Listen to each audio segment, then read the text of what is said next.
mo ba minsan, bakit ba ang bilis magalit ng partner natin? Minsan, ang OA. Lagi ba nating sinasabi yan? At minsan, ang partner natin, masyadong sensitive. Alam mo, hindi ka masamang tao for asking that. Hindi ka rin baliw.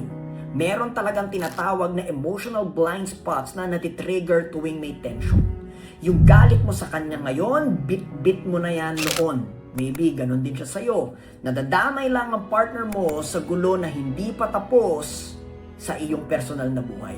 Relationship problems are often personal killing that hasn't happened yet. Kaya naman, intindihin mo muna ang sarili mo para gumaan ang relationship nyo.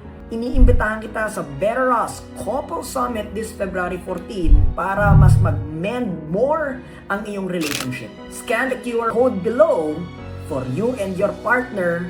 Attend Better Us Couple Summit.